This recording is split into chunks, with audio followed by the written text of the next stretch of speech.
we've officially hit here the yearly Danny Ainge, comes close but doesn't actually pull the trigger storyline. I mean, it's everybody's favorite time of year. I know Celtics fans are sick and tired of people telling them that Danny doesn't get anything done this time of year, despite being involved in so many trade rumors. And I know it's hard to kind of lump all this together because there's so much information going around, and you do a great job. And I know Mark Stein brags about this too. Like, I don't do things with one source. I make sure that it's properly vetted before I even put anything out there. Does this particular trade deadline, when it comes to Boston, feel any different than the others, considering how desperate the Celtics might be with this particular team, or does this just feel like business as usual here? So a couple of things here. I think it's interesting that there's been an acknowledgement, both publicly when Danny Ainge went on radio and said, this is not a championship contending roster. Like, for him to outright say that is a sign of where they assess the team. And that sends a signal to everyone.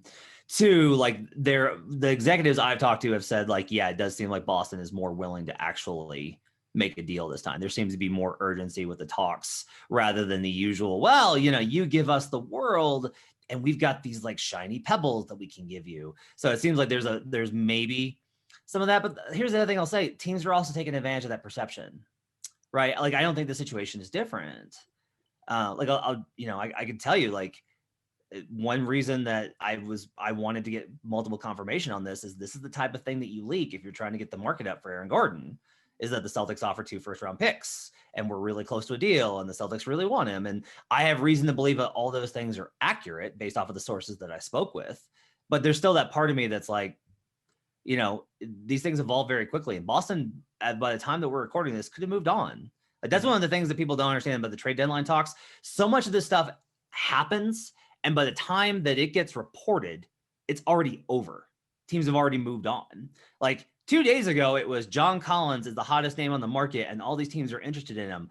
And literally last night, I heard like they're moving away from talks. Now, that can entirely turn back around in a day if somebody else comes in with a major offer. Like, it's such a liquid situation in terms of how these things evolve. I think that has to be considered.